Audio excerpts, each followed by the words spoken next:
Ladies and gentlemen, I am back. Woo, baby, does it feel so good to do a fantasy intro for once because it's been a while, but you know me, I'm everyday fantasy football, as you can see above. Shout out to Fantasy Six Pack for hosting me on this platform. But yeah, this is what my new show is going to be. I'm going to be doing like 15 to 20-minute quick segments on all sorts of NFL players, NFL news, and all that good stuff. I'm going to be bringing on tons of good big time guests, such as Andrew Erickson from Fantasy Pros, Dave Kluge from Football Guys, and even Troy King from Yahoo Fantasy. So plenty more as well, not just those three guys, but let's just jump right into things because this is a quick hitting show to fulfill all your fantasy needs as fast as possible. So first things first, Jerry Judy. Yeah, I mean, this wouldn't be a fantasy football show without talking some fantasy football news. And what's not bigger than Jerry Judy right now? He was just arrested. I don't know all the details, but he is being held without bond. So that's interesting. It's a domestic violence distribute, whatever you want to call it. So I do expect Jerry Judy to miss some time. I don't know if it's going to be 2 games, 6 games, but Goodell never likes domestic violence situations. So he's held on no bond, like I mentioned. So it's going to be a tough situation for Jerry Judy. If Tim Patrick and KJ Hamler are out on your waiver wire right now in dynasties, go grab them. They're going to be great assets for the future. But without further ado, let's get rolling. Let's get into this episode. We are talking just winners and losers of the NFL draft for running backs. Only going to be able to get in a couple because it's such a short show, but thankfully there was only a couple running backs that we like to talk about in this rookie draft. So let's talk about the first, the biggest, Breece Hall, man. I got to say, it sucked seeing him go to the Jets. As, any running back or player goes to the Jets or Jaguars or Lions, it's just a bad spot. But let's take a look at this. Breece Hall, yeah, he's a winner because no matter where he was going, he would be a winner in fantasy football. This dude is a stud. He set the NCAA record for most consecutive TDs in a game. He had 718 rushes in college. I know that might concern you because that is a decent amount for a career, but Jonathan Taylor had 926. So Breece Hall, he definitely still has a lot of tread on the tires. He'll be fine. We just saw what Jonathan Taylor did. 46 touchdowns in 2 years in D1 college football, playing the Big 12 at Iowa State. I mean, this isn't, some Liberty padding the stats, crazy stuff like Malik Willis might have done. This is, big time stuff. 46 touchdowns in 2 years. That is impressive. This dude just has a nose for the end zone. So he is going to punch it in. He's going to get points. I'm confident he'll find the end zone one way or another. He's definitely going to be that goal line back. One thing I noticed about him is he's got amazing balance and an amazing burst in vision. So once Breece sees that hole, it honestly gave me Jonathan Taylor, vibes. And I give him a comp to David Montgomery, but a lot better and a lot faster. So Breece Hall on the Jets, I think he's still a winner. He has been by far everyone's 101 in the rookie drafts. I will say there were a few people that, debated Drake London going the 101, but for me, it's hands down Breece Hall. He's a great running back. He's got great hands, so it's not like he can't catch the ball. And last year on the Jets, we saw Michael Carter had a 32% snap share and Ty Johnson had a 27% snap share. So it's going to be interesting to see what he comes into. Johnson and Carter both still there. The Jets did add, I believe, I don't think they added anyone else. They still have Tevin Coleman, LaMichael Pirine, but they did let go of Atwater. I forget his name, but he wasn't really too relevant. So Breece Hall, he going to the Jets, it isn't a, death spot for him. So let's take a look at the offensive line. It's actually not too bad. Left tackle, George Fant, he had a 59.9 PFF run grade. He isn't the best blocker, but he's still solid. Laken Tomlinson, I know a lot about him coming from Detroit, from San Francisco. Detroit to San Francisco to the Jets. And Laken Tomlinson, he has just gotten better and better each year. He signed a solid contract with the Jets after turning his career around in San Fran. It's a bummer that my Lions couldn't claim, his first-round status, but this is a guy who was a late first-round pick who's actually playing up to it. He had a 75 overall run grade by PFF. He's a solid left guard and will definitely help out this Jets offensive line. Jets added, God, I'm drawing blank on their center, but he is a good run blocker, has a 78.9 overall run blocking grade per PFF. So overall, solid grades. Now let's take a look at the right side, which is this is what I'm getting excited about. The Jets have Aliyah Vera-Tucker, a first-round former stud from USC who had a 72.4 run grade, top 12 pick last year, was a rookie, just big, freakish dude, has massive upside. And now here's your wild card. Mekhi Becton, right tackle, big 6'7", first rounder back in 2020. It was an absolute stud. The Jets did have some concerns of him, I guess, ballooning up to 400 pounds in the offseason, but he did have a run blocking grade of 78.7. So that's something you can't ignore. And if this dude, does start to play up to his potential, you're looking at a 6'7" beast. He's 380 right now. If this guy gets it under control, oh man, Breece Hall will be chomping through that right side.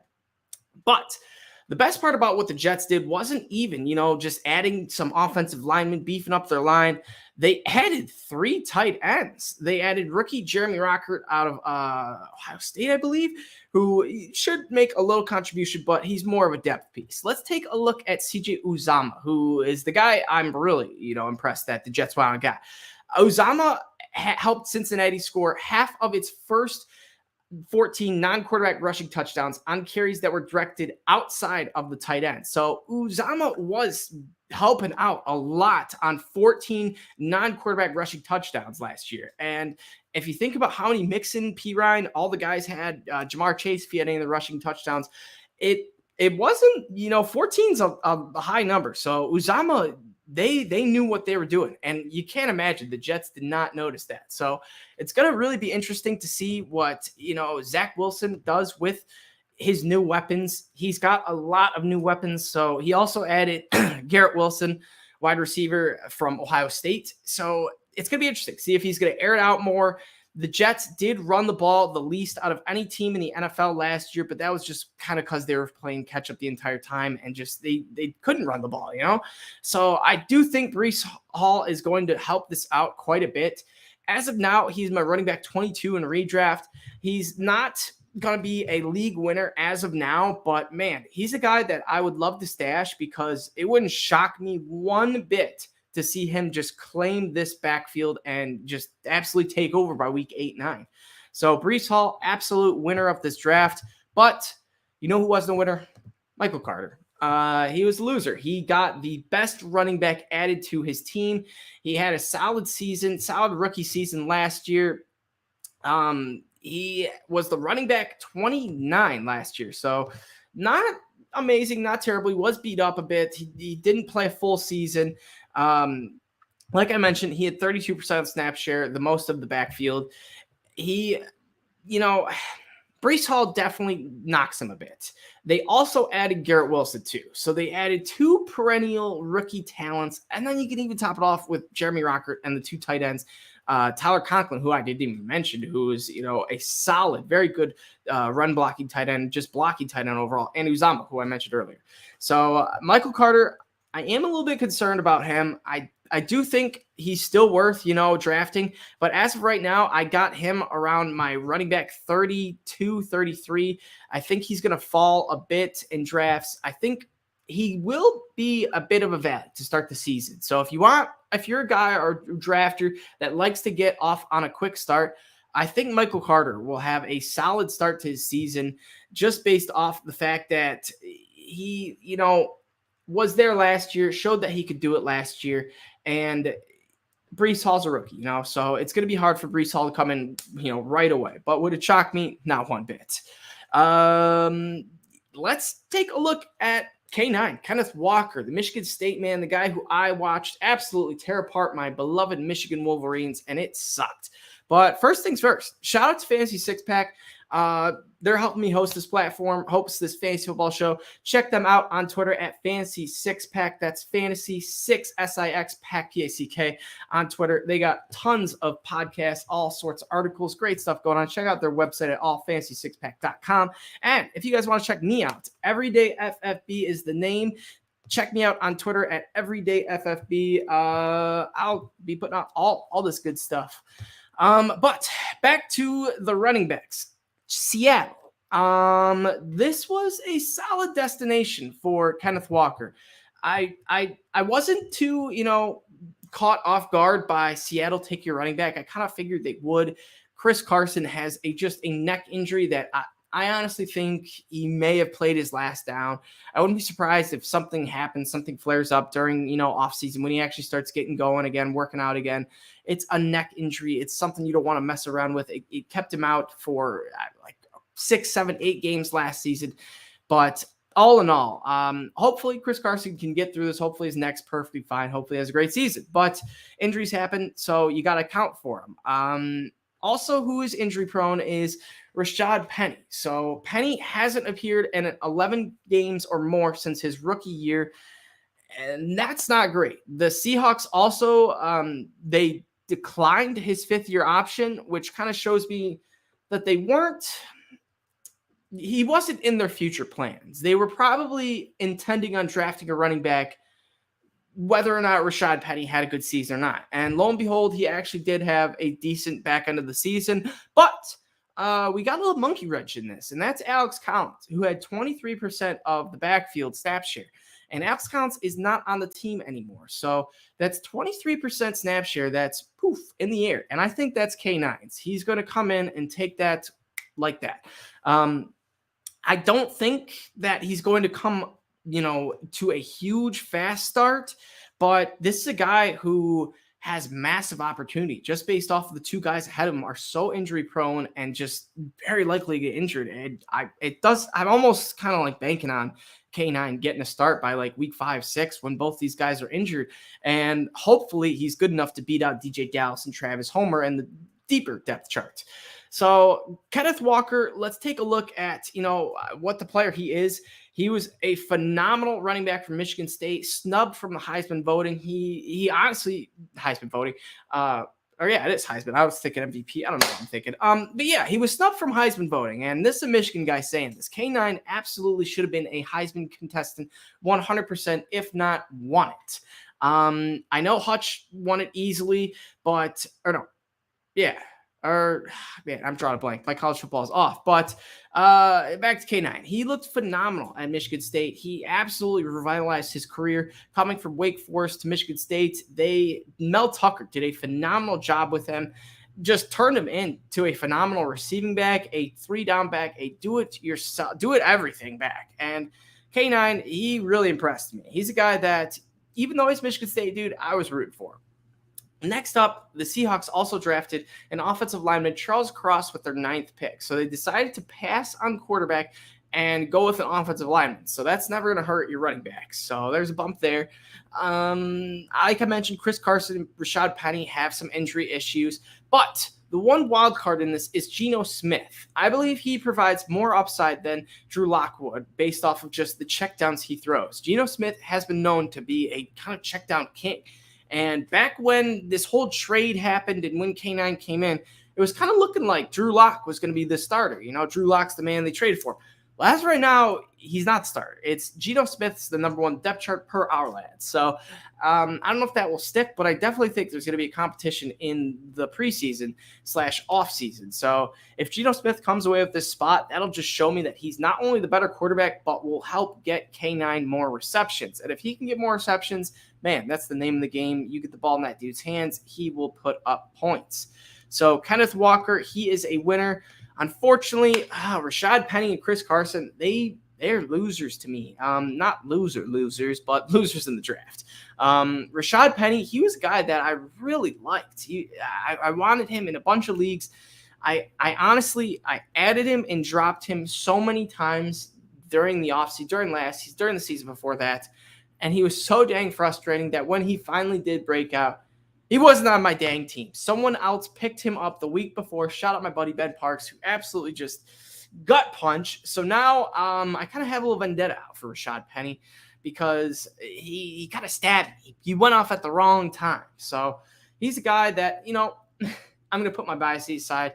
I do think he's a good running back. If he does stay healthy, I think he's going to claim this backfield. I think he's honestly all 3 of these running backs at 100% health, I think are pretty equal talent, pretty similar as well. But that even goes to show on my rankings. I have them at 38, 39, and 40. K9 leading the way at 38.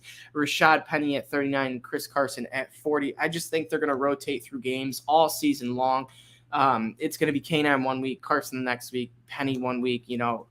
Everyone's going to be getting injured. We're going to see a lot of different running backs in the backfield. But before I wrap up this show, let's get to the final, kind of relevant running back, and that's James Cook. And he's kind of a winner, He went to the Bills, third-round pick, a solid running back from Georgia, played all 4 years there. But Georgia, they produce running backs. DeAndre Swift, Todd Gurley, Nick Chubb, all the boys. They got dogs there. So James Cook, it wouldn't shock me at all to see him break out, become a superstar. Not only is he produced from Georgia's running backs, he's also Dalvin Cook's brother. So tie that together, you got the Cook genes. Maybe he's the better Cook. I don't know. Sometimes that happens where we see the younger brother, the other brother's better. But who knows? Dalvin Cook's pretty dang good, so he's got kind of tough task for him there. But the Bills, here's the wild card, or the kind of thing that's interesting to me. The Bills had interest in Christian McCaffrey, and I guess they tried to make a trade for him. They were told no immediately by the Panthers. But the fact that the Bills wanted Christian McCaffrey shows me that they want to get into, the run game, the run pass game, and kind of get the running back more of a role. So this might be them trying to get Josh Allen or less, rushes, less, tread off his tires, which would help. But the Bills also added Duke Johnson, who's like a light Christian McCaffrey, a similar type player, but just nowhere near as good. He will, contribute, but I think that's just a one-year deal. I think James Cook is more of a long-term piece. And I think he could be viable, not so much this season, but a lot in the next couple seasons. So only 4 running backs in this backfield had touches last season, which is kind of shocking. Normally we see a lot of running backs based off that. Mostly that was based off of the health. Singletary and Zach Moss stayed pretty healthy most of the season. Singletary had a 42% snap share, while Zach Moss had a 29%. Singletary is also on a contract year. He could be he's going to be an unrestricted free agent next year. Perfect time for James Cook to step in, claim that role by week 12, 13, and be that running back. So the Bills, we might think of them as a heavy run team because they were doing a lot of running, and they kind of have been in the past.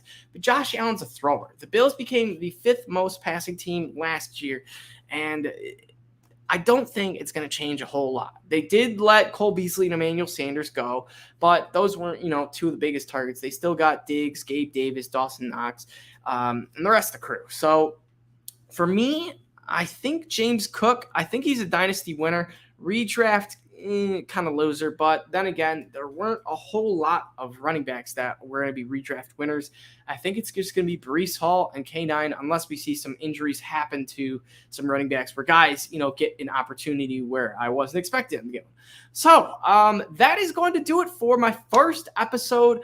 Thanks to everyone who tuned in. Shout out to everyone who's going to listen later. If you guys see this on like Spotify, YouTube, I don't know where it's going to be up, but all that good stuff. Give me a like, subscribe, comment. I love it all. Love all the feedback. And let me know what you want me to talk about. If you want, certain players, I will be doing certain player breakdowns because, like I said, this is going to be a sub 20-minute show. It's just going to be quick hitting stuff to fulfill all your fantasy needs.